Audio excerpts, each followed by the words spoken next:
search his profile, see what his likes and his dislikes were. Write on his wall, leave him a comment. Maybe even you could probably farm a prayer up there as well. Send him a private message. You could poke Jesus if you do have Facebook. You could give him a poke, or you could ask him to see what personality type he was. You could watch him. You could watch his videos on YouTube as he delivers the Sermon on the Mount. You could log on, check it out, watch him from the comfort of your very own computer, or you could read about him in a magazine. Whereas Time Magazine, Jesus at 2000 still doesn't look a day over 33. Just as the modern celebrities, we could check out and find out exactly who Jesus was. It would save an awful lot of confusion.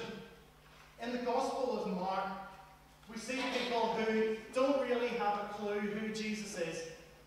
The Pharisees, for example, they didn't have a clue. They thought that Jesus was a troublemaker. They thought that Jesus was out to upset the establishment. They thought he was a drunkard. They thought even that he was a demon-possessed man. The disciples, of course, they got it instantly, didn't they?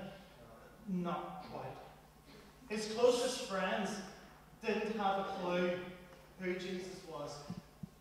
They saw all the miracles. They saw the water and the wine. You've heard of that. They saw him heal a paralyzed man. They saw him cast out demons.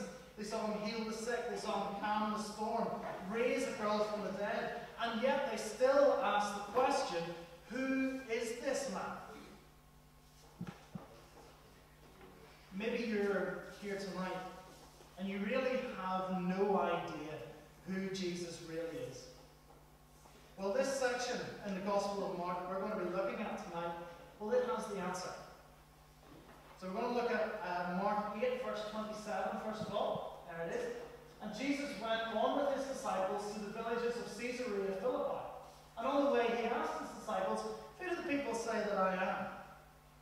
So he's out with his disciples, his closest friends, walking around the countryside, making his way slowly but surely to his death at Jerusalem.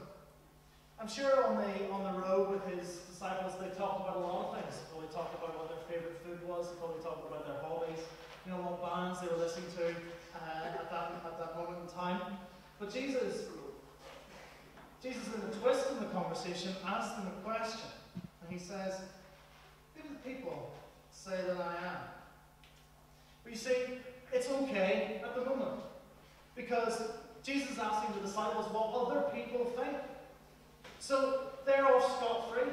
Their necks are not on the line. That's like somebody coming up to you and saying, what do your mates think of your teacher? You can say whatever you want. You say, oh, she's a real... Yeah. Or she's a real... There we are. And you can't get in trouble because it's not your opinion, you're giving the opinion of somebody else. So they tell him, verse 28. And they told him, some John the Baptist, others say Elijah, and still some others, some of the prophets. People really had no idea who Jesus was.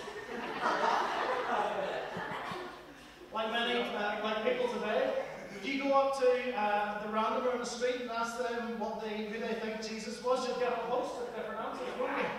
Some of you might think that Jesus is just a good man. Some of you might think that Jesus was a great teacher. Some of you will think that Jesus is completely irrelevant to anything in your life, and you really don't need to be bothered with him at all. Some of you, I'm sure, will think that Jesus is boring, or you'll think that, I like the Facebook picture that Jesus is a guy in a dress with long hair. Maybe that's what you think of when you think of Jesus. What about your mates? What do your mates think of Jesus? Most of the time, it's probably safe to say that they don't have a clue.